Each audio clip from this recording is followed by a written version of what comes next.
Selamat hari Minggu, Bapak, Ibu, Saudara-saudari, serta anak-anak, warga Gereja Kristen Pasundan, Jemaat Pondok Melati, Jemaat Jatiranggon, dan Jemaat Kampung Sawah.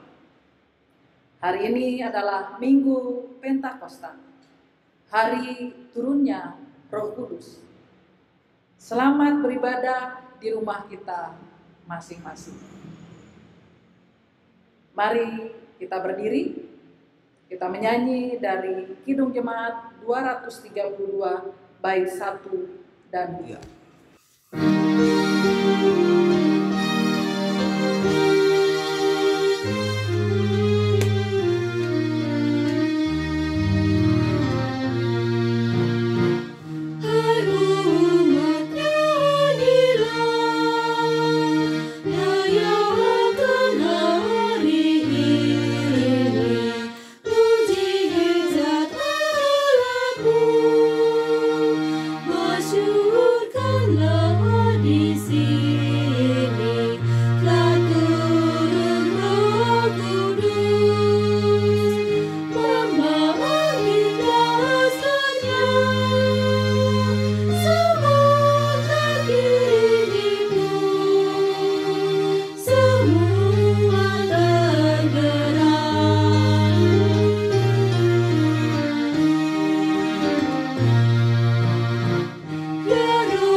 Jemaat Tuhan, kita yakini bahwa ibadah ini terjadi karena pertolongan kita adalah dengan nama Tuhan yang memelihara kesetiaannya sampai selama-lamanya. Anugerah dan damai sejahtera dari Allah Bapa, Anak, dan Roh Kudus menyertai saudara-saudara. Nas pembimbing dalam ibadah minggu ini diambil dari Kisah Para Rasul pasal 2 ayat 32 hingga 33 yang berkata, Yesus inilah yang dibangkitkan Allah, dan tentang hal itu kami semua adalah saksi. Dan sesudah ia ditinggikan oleh tangan kanan Allah dan menerima Roh Kudus yang dijanjikan itu, maka dicurahkannya apa yang kamu lihat dan dengar di sini.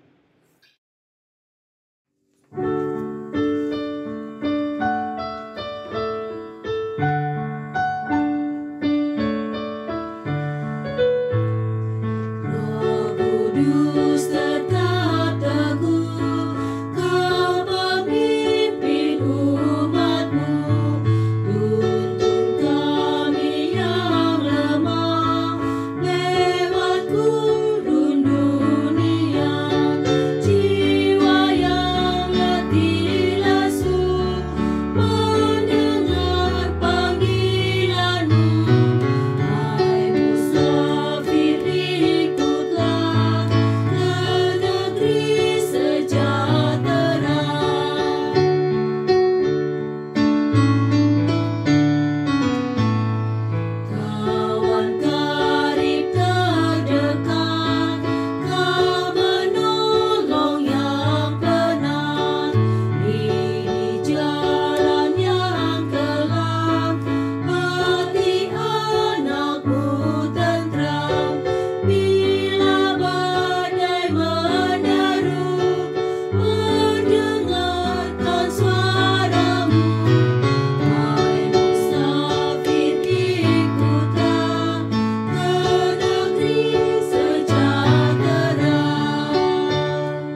Bapak Ibu Saudara yang dikasihi Tuhan, mari kita bersatu di dalam doa syukur. Kita berdoa. Kami bersyukur kepadamu ya Tuhan, di Minggu Pentakosta hari ini kami dapat beribadah kepadamu. Jemaat Tuhan pada saat ini boleh berkumpul. Kiranya Engkau memberkati kami semua dengan hikmat-Mu. Syukur kami nyatakan kepadamu ya Tuhan, atas kebaikan yang Engkau berikan bagi kami semua, atas kesehatan, atas kekuatan, atas perhimpunan keluarga yang boleh terjadi pada saat ini. Terima kasih atas suka dan duka boleh kami lewati. Dalam nama Tuhan kami Yesus Kristus, syukur ini kami nyatakan. Amin.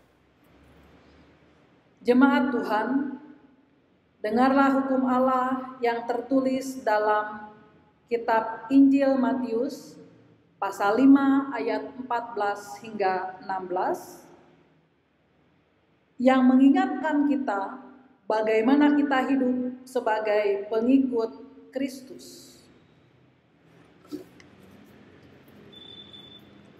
Kamu adalah terang dunia, kota yang terletak di atas gunung, tidak mungkin tersembunyi.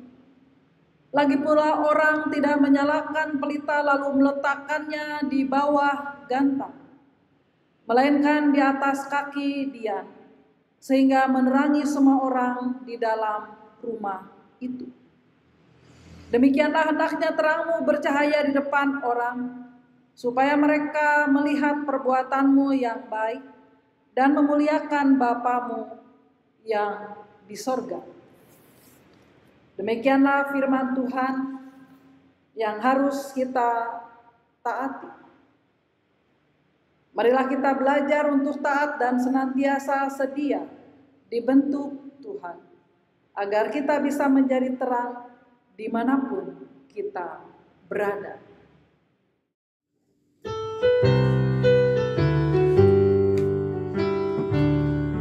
Firman-Mu ku pegang selalu, saat duka, saat senang, jalan hidup yang akan datang, tangan Tuhan yang memegang.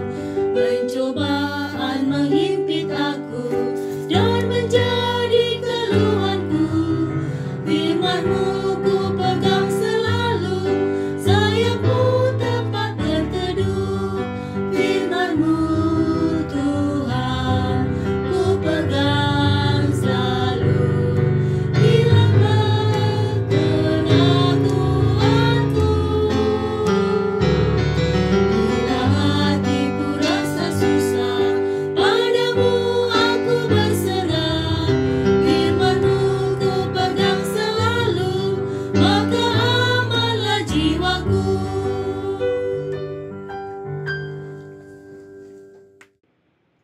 Jikalau kita berkata bahwa kita tidak berdosa, maka kita menipu diri kita sendiri, dan kebenaran tidak ada di dalam kita.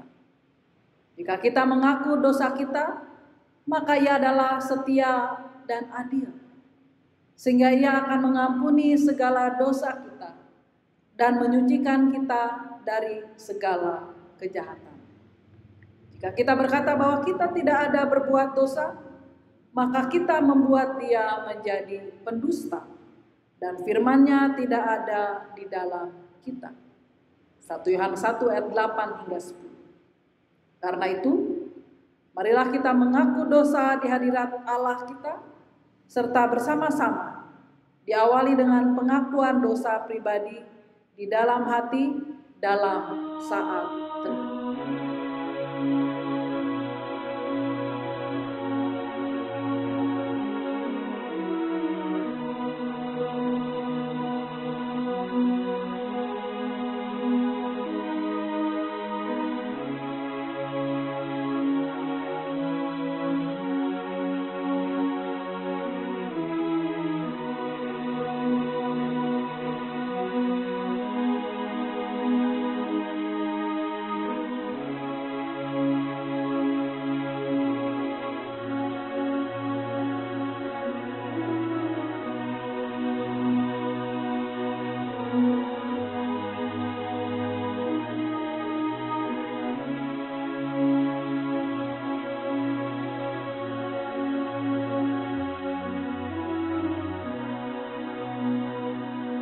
Mari kita ucapkan secara bersama-sama. Ya Tuhan, kami telah berbuat dosa terhadap-Mu. Kami telah berdosa terhadap sesama kami, dalam pikiran, perkataan, dan perbuatan. Telah banyak kami menyimpang dari jalan-Mu yang benar. Ampunilah dosa kami, ya Tuhan. Kasihanilah kami, ya Tuhan. Kasihanilah kami, ya Kristus. Kasihanilah kami, ya Tuhan. Amin.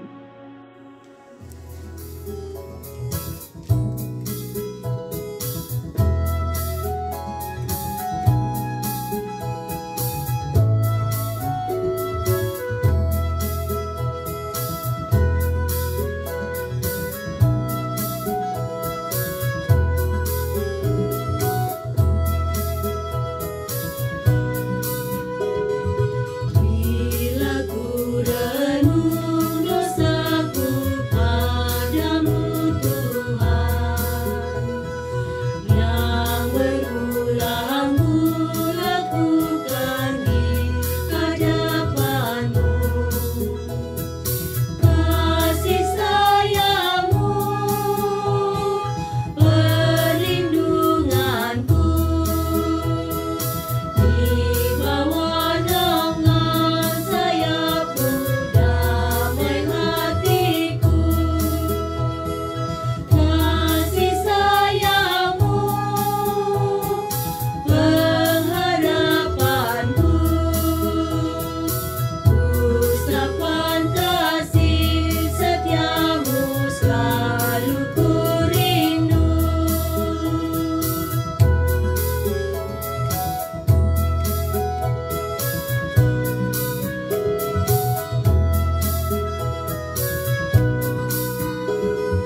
Rasa angkuh dan sombongku masih menggoda,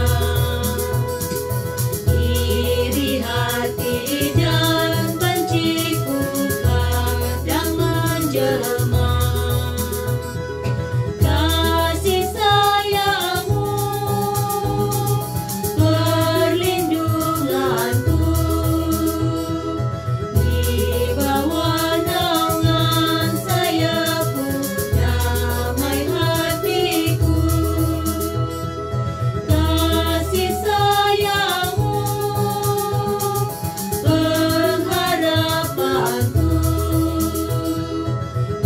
usapan kasih setia-Mu selalu ku rindu.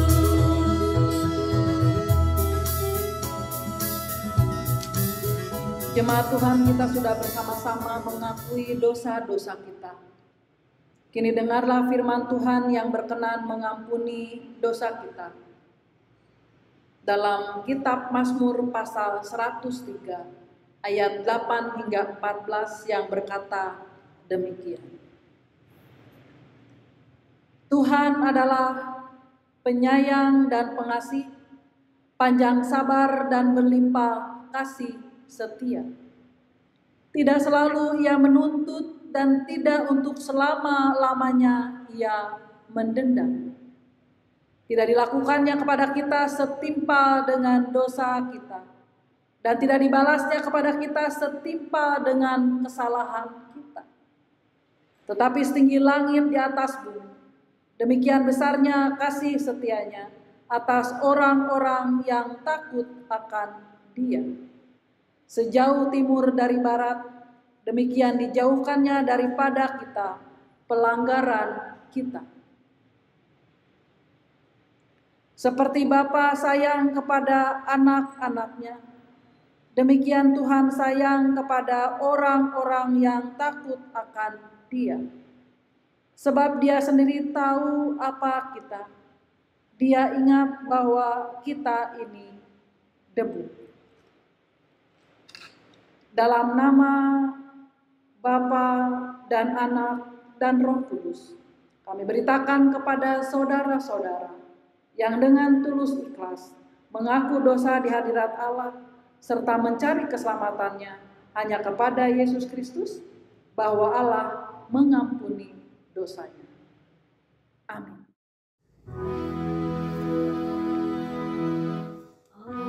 Ajaib benar anugerah memenuhi hidupku. Ku hilang tak bercelah olehnya ku sembuh. Ketika insafku cemas, sekarang ku lega. Syukur bebanku telah lepas berkat anugerah.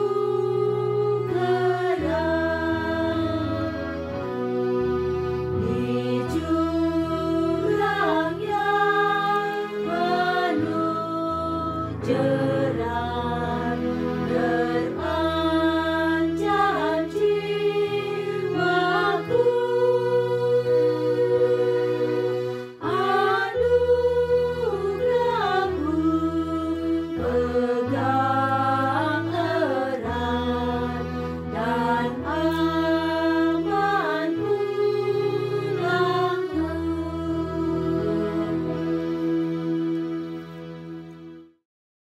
Selamat pagi Bapak Ibu Saudaraku. Kita akan mempersiapkan diri kita untuk membaca Alkitab dan mendengarkan kebenaran firman Tuhan. Namun sebelumnya mari kita bersatu hati di dalam doa untuk memohon tuntunan Roh Kudus. Mari kita berdoa. Terima kasih ya Bapa, karena Engkau begitu mengasihi kami. Kami dipelihara dan memperoleh kekuatan serta berkat daripadamu. Bapa, sebentar lagi kami akan membaca Alkitab yang adalah kebenaran firman-Mu. Penuhi kami dengan kuasa hikmat Roh-Mu yang kudus, supaya kami bisa merasakan kehadiran-Mu. Kami ingin firman-Mu hidup di dalam kehidupan kami. Jangan biarkan firman-Mu berlalu begitu saja. Mampukan kami untuk selalu merenungkan dan melaksanakan firman-Mu setiap hari, apapun tantangannya. Sehingga firman-Mu menuntun kami berjalan di dalam pengharapan sebagai pengikut Kristus yang setia. Di dalam nama Tuhan Yesus Kristus kami berdoa. Amin. Bapak Ibu Saudara yang dikasihi Tuhan, pembacaan Alkitab di dalam kebaktian Pentakosta pada hari ini, Injil Yohanes pasal 21 ayat 15 hingga ayatnya yang ke-19. Saya akan membacakan bagi kita sekalian. Perikop di dalam pembacaan kita pada saat ini berjudul Gembalakanlah domba-dombaku. Sesudah sarapan, Yesus berkata kepada Simon Petrus, "Simon anak Yohanes, apakah engkau mengasihi aku lebih daripada mereka ini?" Jawab Petrus kepadanya, "Benar Tuhan, engkau tahu bahwa aku mengasihi engkau." Kata Yesus kepadanya, "Gembalakanlah domba-dombaku." Kata Yesus pula kepadanya untuk kedua kalinya, "Simon anak Yohanes, apakah engkau mengasihi aku?" Jawab Petrus kepadanya, "Benar Tuhan, engkau tahu bahwa aku mengasihi engkau." Kata Yesus kepadanya, "Gembalakanlah domba-dombaku." Kata Yesus kepadanya untuk ketiga kalinya, "Simon anak Yohanes, apakah engkau mengasihi aku?" Maka sedih hati Petrus karena Yesus berkata untuk ketiga kalinya, "Apakah engkau mengasihi aku?" Dan ia berkata kepadanya, "Tuhan, engkau tahu segala sesuatu. Engkau tahu bahwa aku mengasihi engkau." Kata Yesus kepadanya, "Gembalakanlah domba-dombaku. Aku berkata kepadamu, sesungguhnya ketika engkau masih muda, engkau mengikat pinggangmu sendiri dan engkau berjalan kemana saja kau kehendaki. Tetapi jika engkau sudah menjadi tua, engkau akan mengulurkan tanganmu dan orang lain akan mengikat engkau dan membawa engkau ke tempat yang tidak kau kehendaki." Dan hal ini dikatakannya untuk menyatakan bagaimana Petrus akan mati dan memuliakan Allah. Sesudah mengatakan demikian, ia berkata kepada Petrus, "Ikutlah aku." Demikian pembacaan Alkitab pada minggu hari ini. Berbahagialah setiap orang yang membaca Alkitab, mendengar firman Tuhan dan melaksanakan di dalam hidupnya setiap hari. Haleluya. Haleluya, haleluya, haleluya.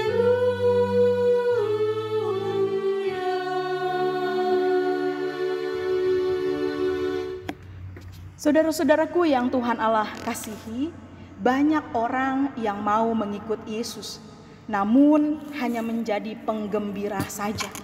Yaitu orang yang sangat bersemangat ketika ada peristiwa penting, tetapi ia sendiri sungguh-sungguh tidak mengerti ada apa atau apa makna dari peristiwa itu. Ada yang lebih lagi mau mengambil komitmen namun hanya sebagai penggemar atau fans saja. Yaitu seseorang yang hanya ingin kebutuhannya terpenuhi ketika berada dekat atau dianggap mirip dengan idolanya. Seorang penggemar atau istilah zaman sekarang fans mau membayar harga, namun hanya sekedar supaya kebutuhannya terpenuhi saja. Tetapi saudara-saudaraku, ketika kita menyebut diri kita Kristen atau mengklaim kita sebagai pengikut atau bahasanya adalah follower Kristus, maka ada komitmen untuk mengikut Tuhan. Tuhan tidak menginginkan kita mengikutinya hanya sebagai penggembira saja atau hanya sebagai fans belaka. Secara sepintas memang saudaraku, para pengikut Kristus dan para penggemar Kristus sama sekali tidak bisa dibedakan.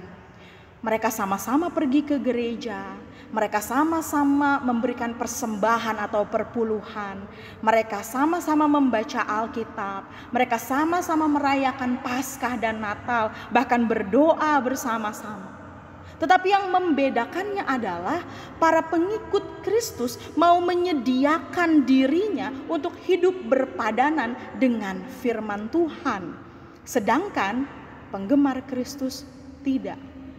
Saudaraku, para penggemar Kristus hanya merasa sudah cukup puas dengan berbagai kegiatan-kegiatan rohani. Mereka akan kagum dan terperangah ketika melihat mujizat dinyatakan. Mereka memakai aksesoris yang berbau rohani, bahkan mereka juga dengan serempak berkata amin untuk setiap khotbah, untuk setiap firman Tuhan yang berkesan di hati, tanpa kemudian mau menghidupinya di dalam kehidupan kesehariannya. Saudara-saudaraku, menjadi pengikut atau follower Kristus tidak bisa dipisahkan dengan menjadi murid. Keduanya bersama-sama harus menunjukkan suatu loyalitas penuh, mengikuti apa yang Yesus kehendaki, taat dan setia dengan apa yang Yesus lakukan untuk kemudian juga kita lakukan di dalam kehidupan kita. Karena hanya menjadi pengikut Yesus saja belum cukup. Di dalam diri setiap orang yang percaya kepada Yesus sebagai Kristus dan juru selamat harus disertai dengan tindakan yang nyata, yaitu untuk mau rela, bersedia, mengorbankan diri, bahkan juga melayani di tengah-tengah situasi dan keadaan yang penuh dengan tantangan. Saudara-saudaraku, ada kisah yang menarik antara percakapan Yesus dengan Petrus sewaktu Yesus hendak mempercayakan tugas penggembalaan kepada Petrus. Tuhan Yesus bertanya sampai 3 kali kepada Petrus, "Apakah engkau mengasihi aku?" Di dalam bahasa Yunani, saudara-saudaraku, kata kasih itu ada 4 jenis. Kata yang pertama dari kasih yaitu agape, yang merupakan kasih sempurna. Yang kedua, phileo, kasih kepada sesama. Yang ketiga, storge, kasih terhadap orang tua atau keluarga. Dan yang keempat adalah eros, yaitu kasih yang mengandung unsur seks. Kata mengasihi pada pertanyaan pertama yang diajukan oleh Tuhan Yesus kepada Petrus dalam bahasa Yunani menggunakan kata agape, yaitu kasih yang sempurna. Yesus mengatakan kepada Petrus, "Petrus, apakah engkau agape aku?" Menariknya saudara-saudaraku, Petrus menjawab pertanyaan Tuhan Yesus tidak menggunakan kata agape, tetapi phileo. Jawab Petrus kepadanya, "Aku phileo engkau Tuhan." Dan pertanyaan yang kedua pun menggunakan kata yang sama, yakni Tuhan mempertanyakan kasih kepada Petrus itu dengan menggunakan kata agape, dan Petrus menjawab dengan menggunakan kata phileo. Kenapa begitu Bapak Ibu Saudara? Rupanya penyangkalan yang pernah dilakukan oleh Petrus memberikan efek baginya bahwa ia menyadari keberadaannya itu tidak mampu untuk mengasihi Tuhan dengan kasih yang sempurna, dengan kasih agape. Buktinya adalah ketika ia dipertanyakan apakah ia murid Yesus, Petrus takut. Dia khawatir, bahkan dia menyangkal sampai 3 kali sebelum ayam berkokok. Ia menyadari bahwa sebagai manusia dirinya tidak mampu mengasihi Tuhan dengan kasih agape. Ia hanya bisa mengasihi Tuhan dengan kasih yang terbatas, yaitu phileo. Akan tetapi pertanyaan Tuhan Yesus yang ketiga kepada Petrus berbeda dengan 2 pertanyaan sebelumnya. Tuhan Yesus tidak lagi menggunakan kata agape, melainkan phileo. "Simon anak Yohanes, apakah engkau phileo aku?" Dan mendengar pertanyaan itu Petrus menjadi sedih hati. Alkitab menyaksikan, maka sedih hati Petrus karena Yesus berkata untuk ketiga kalinya, "Apakah engkau mengasihi aku?" Betapa tidak Bapak Ibu Saudara. Hal ini membuatnya menyadari bahwa Tuhan menerima ia apa adanya dan menghendakinya untuk mengemban tugas penggembalaan. Dan setelah Petrus dipenuhi oleh Roh Kudus, ia mampu untuk mengasihi Tuhan dengan segenap hatinya. Bahkan ia mati bagi Kristus. Ia telah membuktikan imannya kepada Kristus melalui tindakan yang setia melayani dan membiarkan dirinya menjadi martir Tuhan. Saudara-saudaraku, setelah menanyakan perihal kasihnya kepada Petrus, Yesus beralih berbicara tentang tugas menggembalakan domba-domba Tuhan.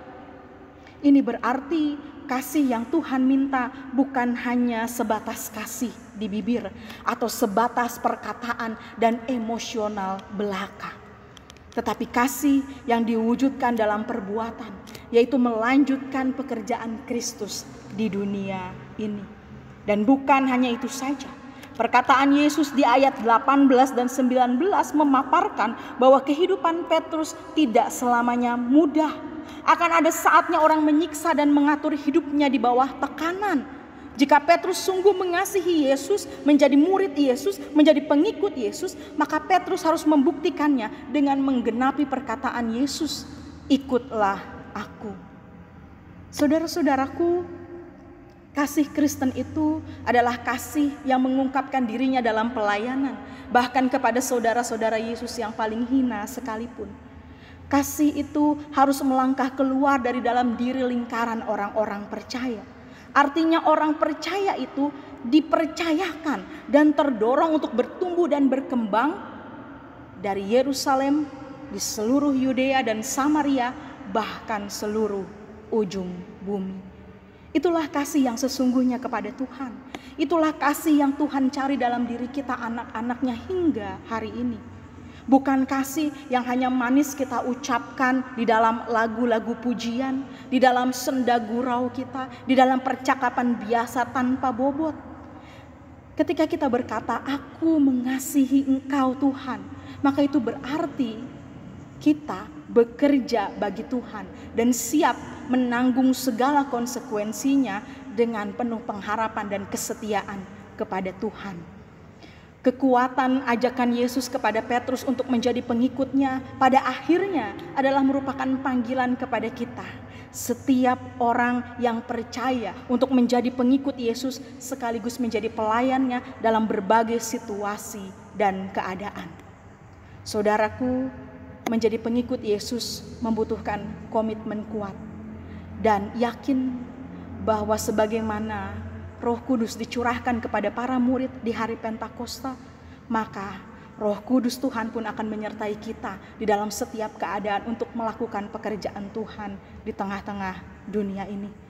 Tugas menggembalakan kawanan domba adalah merupakan tugas pelayanan yang harus kita lakukan di dalam konteks rasa bersyukur dan pengabdian kepada Allah, terutama karena kasih-Nya yang begitu besar bagi kita. Maka di hari Pentakosta ini, mari Bapak Ibu Saudara, kita memaknai ulang panggilan kita sebagai gereja, sebagai pengikut Kristus, terlebih di tengah-tengah situasi pandemi COVID-19 saat ini. Jangan kita hanya menjadi penggemar atau fans Yesus saja yang hanya mencari keuntungan atau sekedar menonton, merasa iba kepada saudara kita membutuhkan namun tidak berbuat apa-apa. Tetapi saudaraku, kita dipanggil untuk menyatakan diri sebagai follower, sebagai pengikut Kristus yang setia, menyatakan kasih di tengah-tengah masyarakat dengan tindakan nyata. Dan Roh Kudus yang tercurah memberikan kemampuan bagi setiap kita menggunakan karunia, menggunakan talenta yang ada pada diri kita untuk kebaikan bagi sesama. Tuhan Yesus menguatkan kita, Tuhan Yesus memampukan kita untuk menjadi pengikutnya yang setia, yang menyatakan kasih kepada sesama kita. Tuhan memberkati. Amin. Jemaat Tuhan, mari bersama-sama kita menyatakan iman kita dengan menyanyikan Kidung Jemaat 280, bait pertama sampai dengan yang ketiga.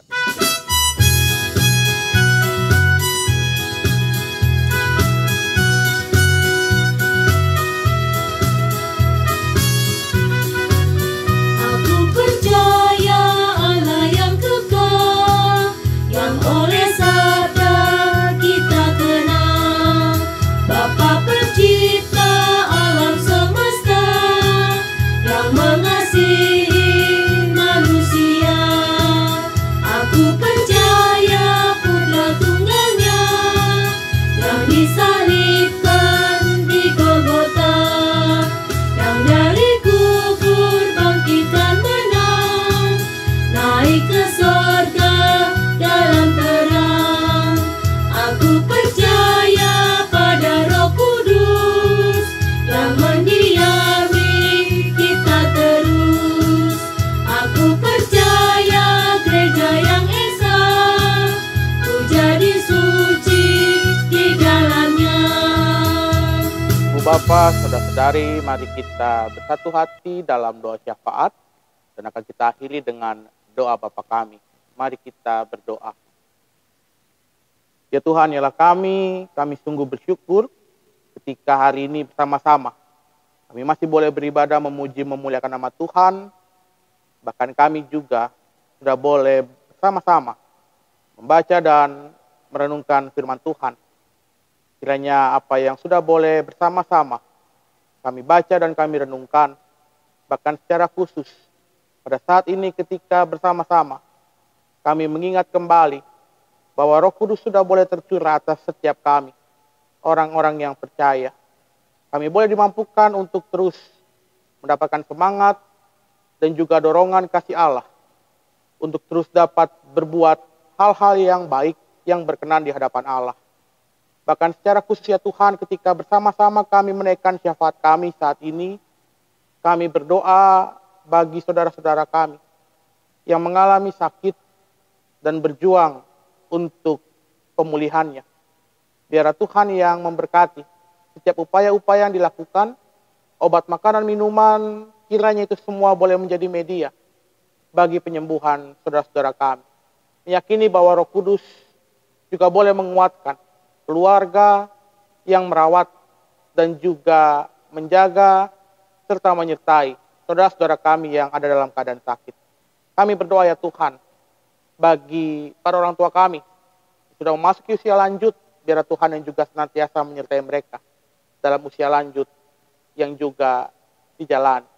Kami berdoa ya Tuhan untuk setiap keluarga-keluarga di tengah-tengah jemaat kami, baik di GKP Jemaat Jatiranggon, GKP Jemaat Kampung Sawah, maupun GKP Jemaat Pondok Melati.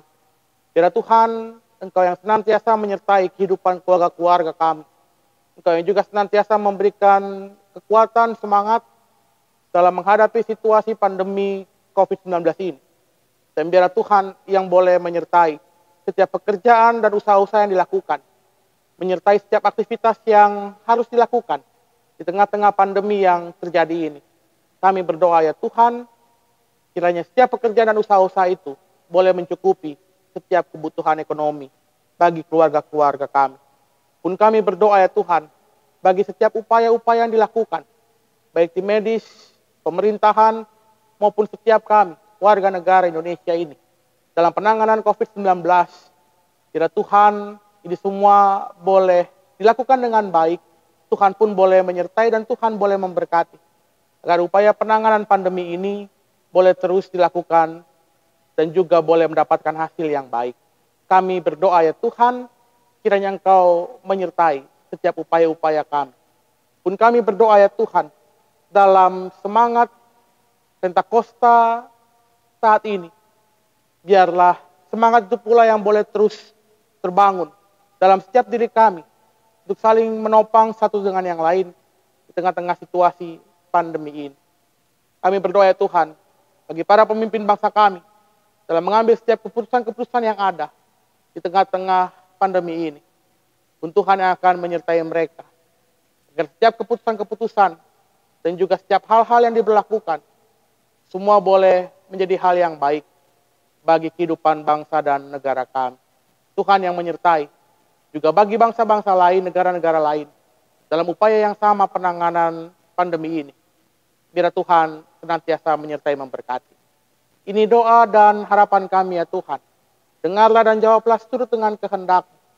Dan ajarlah kami untuk senantiasa mengucap syukur atas setiap hal yang boleh terjadi dalam kehidupan kami, baik suka maupun duka. Doa ini kami alaskan hanya dalam satu nama, Tuhan kami Yesus Kristus. Dan saat ini kami mengakhiri doa ini dengan doa yang Tuhan Yesus ajarkan kepada kami demikian. Bapa kami yang di sorga, dikuduskanlah nama-Mu. Datanglah kerajaan, jadilah kehendak-Mu di bumi seperti di sorga. Berikanlah kami pada hari ini makanan kami yang secukupnya. Dan ampunilah kami akan kesalahan kami, seperti kami juga mengampuni orang yang bersalah kepada kami. Dan janganlah membawa kami dalam pencobaan, tetapi lepaskanlah kami daripada yang jahat, karena Engkau yang punya kerajaan dan kuasa dan kemuliaan sampai selama-lamanya. Jemaat Tuhan, tiba saatnya bagi kita semua untuk memberikan persembahan bagi kemuliaan namanya. Karena itu mari bersama-sama mendengar nas persembahan dari Amsal pasal 3 ayat 9 sampai dengan yang ke-10. Demikian firman Tuhan. Muliakanlah Tuhan dengan hartamu dan dengan hasil pertama dari segala penghasilanmu. Maka lumbung-lumbungmu akan diisi penuh sampai melimpah-limpah. Dan bejana pemerahanmu akan meluap dengan air buah anggurnya. Sambil persembahan diedarkan, kita menyanyi dari PKJ 145.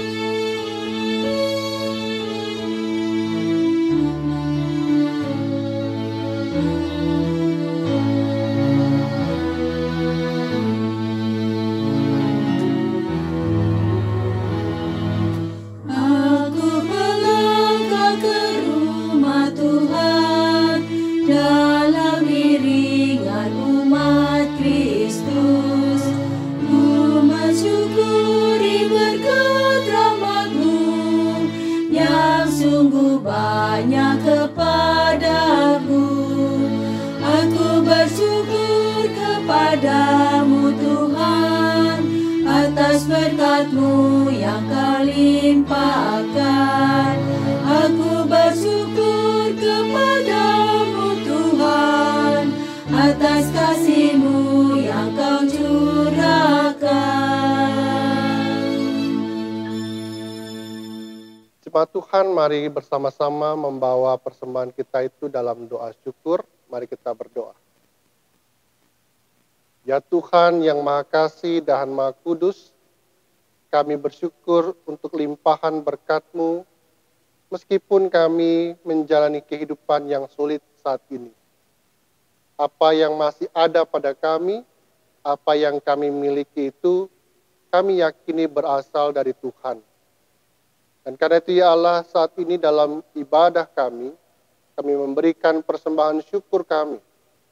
Sebab kami tahu ya Tuhan, segala sesuatu yang kami berikan saat ini, berguna juga bagi kehidupan bersama di tempat kami bergereja.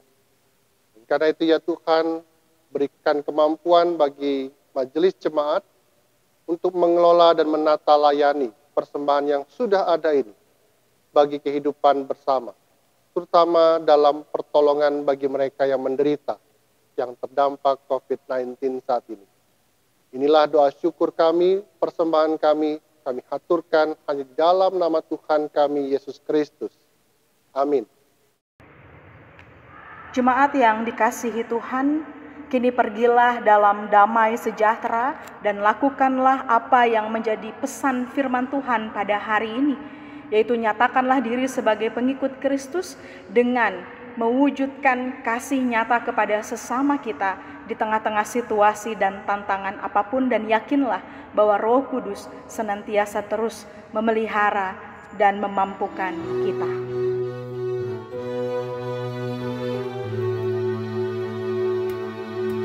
Lihatlah sekelilingmu, pandanglah ke ladang-ladang yang menguning dan sudah matang untuk dituai.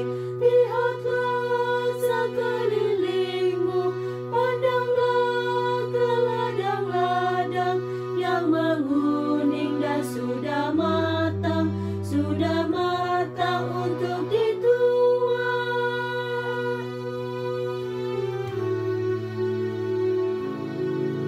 Apa arti ladang-ladang? Apa yang perlu dituai? Ladang itu seluruh dunia, manusia ialah tuaiannya. Lihatlah sekelilingmu, pandanglah ke ladang-ladang yang menguning dan sudah matang untuk dituai.